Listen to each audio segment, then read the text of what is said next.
It's very disturbing when you know that your coworker is cheating.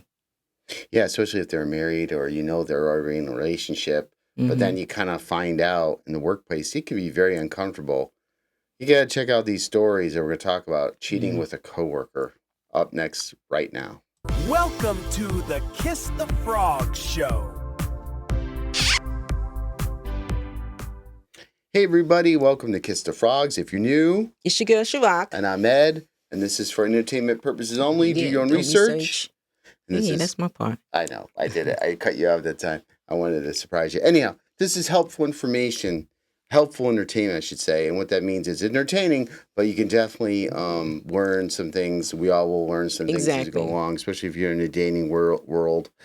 So we're going to talk about today cheating with a coworker. So these are people that either have been dating or they start to date. Maybe they do, maybe they don't know about if they're in a relationship or not. But these are some stories that came to us, not from a viewer. We still want to hear from you guys. You guys got to send in your stories. Yes. Good stories or challenging stories of on your dating life. Again, not any revenge stories, but we'll get to that later. But right now, let's buckle in and talk about the first story, the Bluetooth betrayal. That sounds interesting. Sure does. So let's get going. Calvin thought he was slick. Married 10 years, okay? 2 kids. He had the minivan and all that stuff. Yet somehow he believed he could juggle a harmless office flirtation with Alicia, the always smiling coworker who brought snacks to meetings and said things like, "Calvin, you're so funny," even when he absolutely was not. On Friday, Calvin told his wife, Renee, he had to work late on a quarterly inventory review. They always say work late. which was hilarious because he worked in marketing and had never inventoried anything in his life. But Calvin made one huge mistake. He forgot his car automatically synced to his wife's phone via Bluetooth. Gotcha. Oh, my goodness. So while Renee was driving to pick up their kids from practice, her phone suddenly switched audio sources and blasted Calvin's voice through the speakers. "Hey, Alicia, I ordered dessert. You brought the wine, right?" Renee's eyebrows hit the ceiling. The kids in the back gasped like they were watching a plot twist in a Disney movie. Oh, man, the kids had to... That is awful. Then Alicia's voice came through. "You're so bad, Calvin. Your wife still thinks you're at work." Renee pulled over so fast the seatbelts protested. The kids went silent. Even the car seemed uncomfortable. Renee didn't say a word. She simply pressed record on her phone. Calvin continued talking, completely unaware he was being broadcast like a cheating-themed podcast. That is very well said. Alicia again. "Should we get a room next time?" Oh, geez. What? The restaurant hostess was totally judging us. Calvin chuckled. "She probably thought I was too old for you." Renee calmly said it out loud. "Oh, she's not wrong." The kids looked terrified. She drove straight to the restaurant Calvin had once described as too fancy for date night. Oh my goodness, this is getting worse and worse and worse. And sure enough, through the window, there he was, leaning across the table, laughing at something Alicia said, looking like a man who had forgotten every vow he ever made. Renee walked in without hesitation. Calvin looked up and turned the color of skim milk. Yes. "Renee, what? Why? How?" She held up her phone. "Bluetooth, genius." Allison froze mid-bite, fork still in the air. Renee smiled politely. "Alicia, sweetie, when you're old enough to rent a car without a fee, maybe pick someone who isn't married." Then she turned to Calvin. "Enjoy your dessert. It's the last one as a married man with me." She left the restaurant to a chorus of shocked gasps and from other diners. Calvin chased her, but tripped on a flower pot. Sorry, I guys teased. Excuse me. which honestly was the perfect ending. The story spread around town so fast that for months, people at his office called him Bluetooth Calvin. Oh my goodness gracious. He deserved every little bit of that.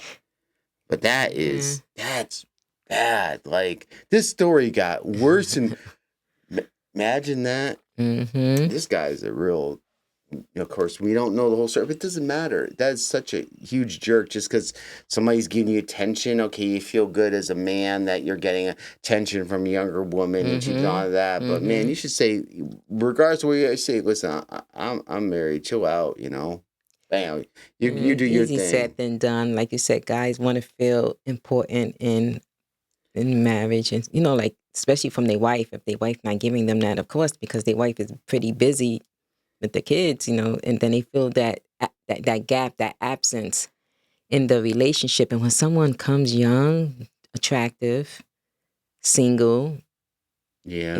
in easy access, right? They work together. They can plan everything out. So it's like, okay, I guess don't even have to go an extra mile to see this person. I see this person at work.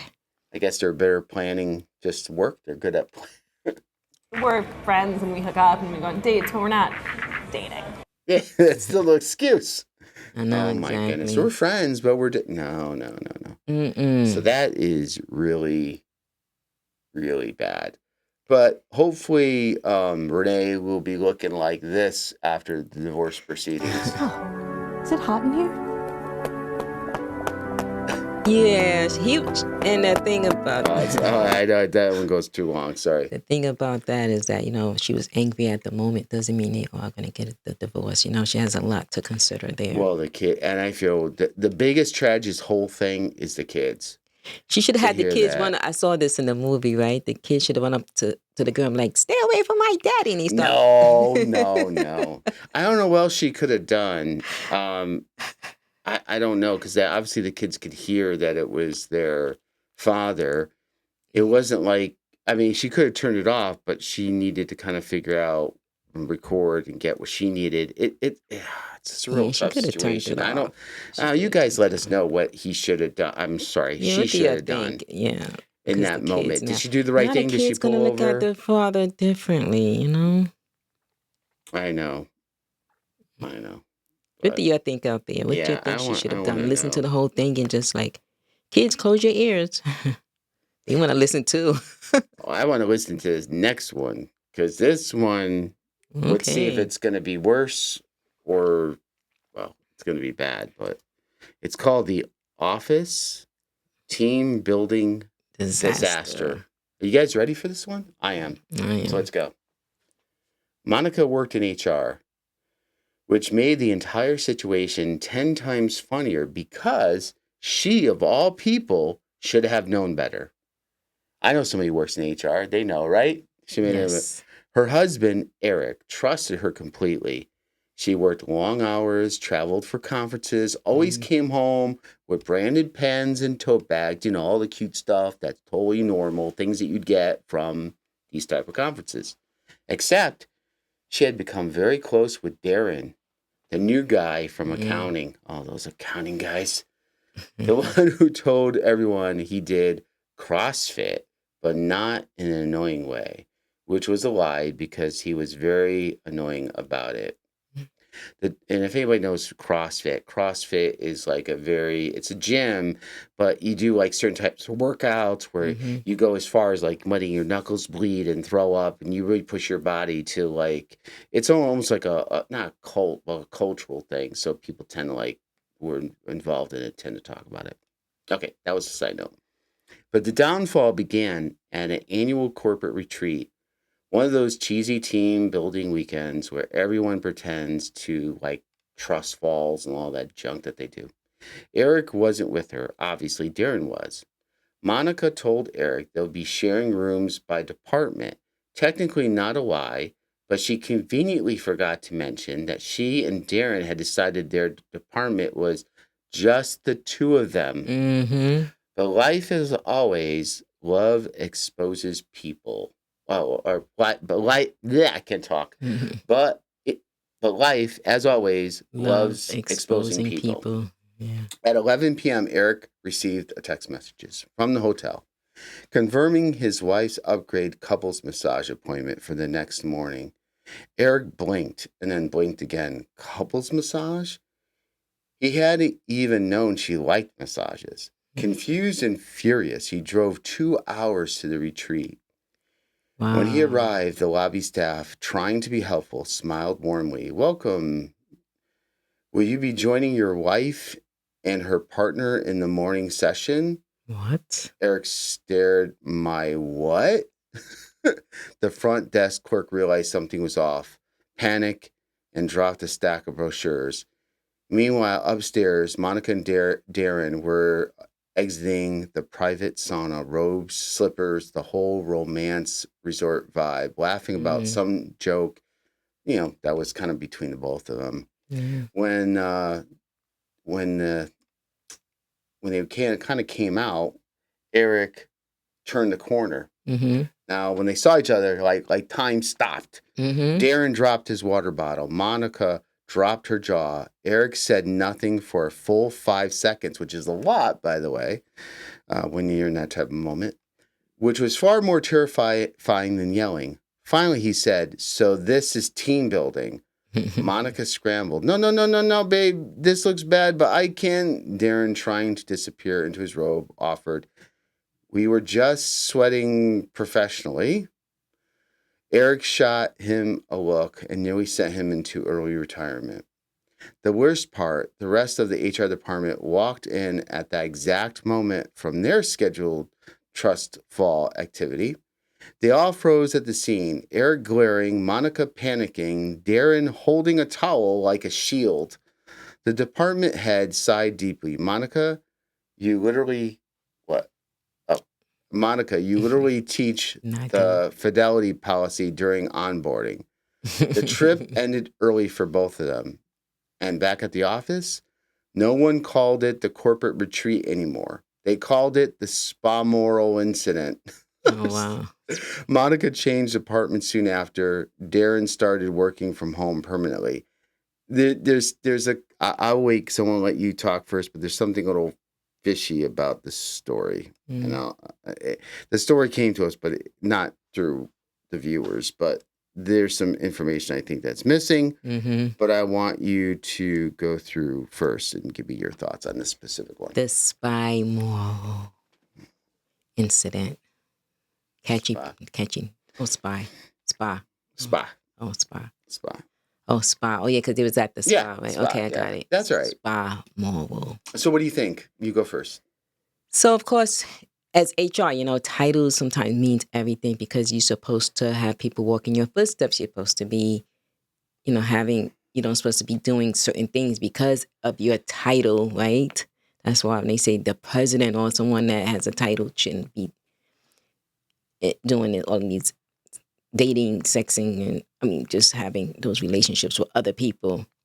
So I think it was just definitely disturbing. It was something that they would not forget, and it was just not good. It was just bad on all ends. Oh yeah. But I know you said there's some stuff that was missing, right, in the conversation. Yeah. So a couple things is that. Well, I don't understand. I know it can slip through the cracks. Maybe she was in charge of it. But for one thing, how they should have been count for everybody. They should have known who was in what and what room everybody was in. And it would have been really odd to see a man and women in the same hotel. Nobody would ever do that.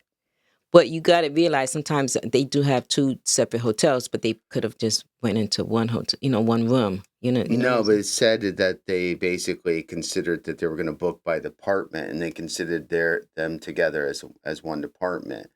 So they went ahead and they booked it for the both of them in that one hotel.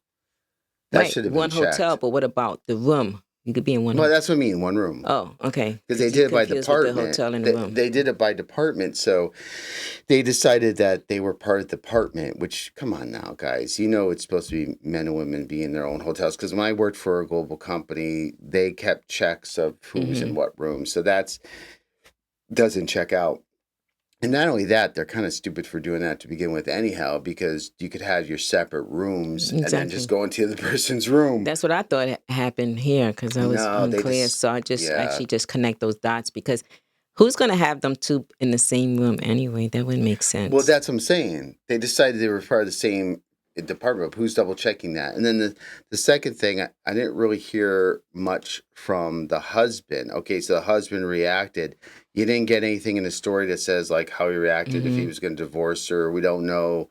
We don't know the rest of the story. And another thing that's kind of fishy about the story, and you from the HR experience you have, Chirac, it sounds like I don't think that it would have kept both of them working there. It sounded like she went to a different department, a different department HR, and he works from home permanently. How does that change anything? I don't know. The whole thing sounds kind of weird to me in this particular story. Exactly. And like you said, we don't even know all of this is true because it's a lot of, like you said, especially with HR, you cannot be working there. He works from home. No, she definitely was terminated due to this because you represent the company, and you represent the company. You can't just have this over your head. And then she goes, no, babe, this looks bad, but I can, like... That's the worst explanation I've ever heard. It is. It's like, she didn't give anything.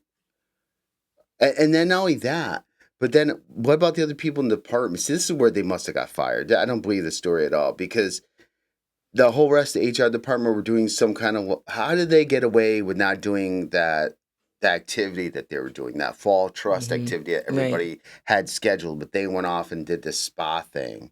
Exactly. That doesn't make it any doesn't sense. make sense. And I'm going I experienced this because as HR, there was someone that two people was having a thing going on, higher up people, but and it's all about the evidence too. So we actually had them write something up because we didn't really have full evidence that they did it. And then Darren, the guy that she was like cheating with or do whatever, he was trying to be funny, or when he confronted this is where the guy has no respect for like a man or a married couple. He said he was in his robe, sees the husband, and then he just offers, we were just sweating professionally, like trying to do a joke. What the hell are you talking about? Exactly. It's like, that was just, to me, very disrespectful. And he could have went over there and punched him in the face. He should just said I don't nothing. promote violence, but I do not. No. He should. Exactly. He shouldn't have said anything and just like left and said, oh, excuse me, something like that. But all right. So, Chirac, what is your final thoughts just on this topic? Right. For this topic alone, it seemed like there's a lot of gaps, right? No, not the story. The overall topic, the cheating with coworkers. Oh, cheating with coworkers. Cheating with coworkers is definitely something. It's something that you shouldn't do, right? Of course, you shouldn't cheat at all. You shouldn't cheat exactly. And then the word coworker in there is like, okay.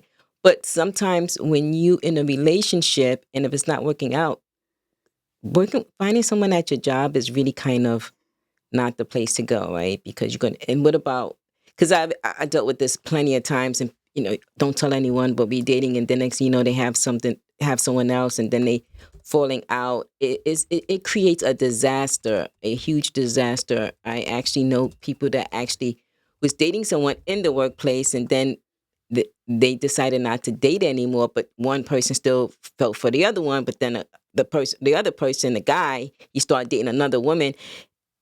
It just caused way too much of a havoc. It's just a disaster in a relationship. So it definitely could be something that I do not recommend at all. But people are people, right? We are human. We all want that person to love. And if you're attracted to someone, sometimes, you maybe just got to find another job or something and then just date, but then one of you will actually separate. Good, well said. You gotta keep away from it. You made a commitment. You're gonna go through life's ups and downs, and I don't want to go. It could take a whole show to go through what the ramifications are of following through on that urge to be with somebody.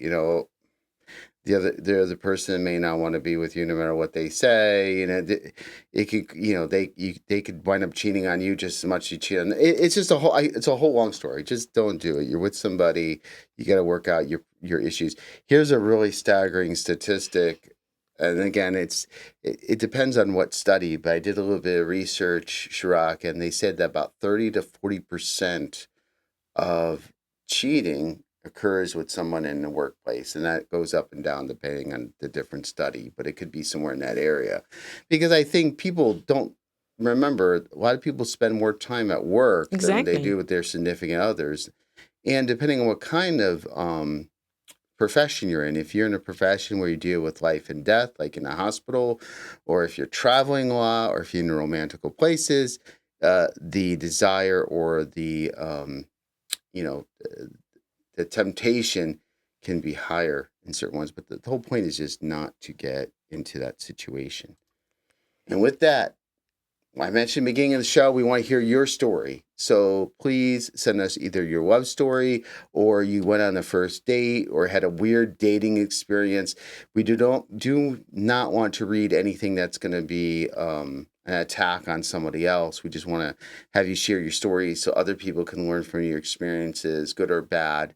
And that'd be great. Right. And everyone is not for everyone. Like, you may see someone in a different perspective than someone else. So you shouldn't be badging anyone because just because you didn't match up, that doesn't mean it probably was just not meant to be for you and that person to be together, but they might be matched up with someone else.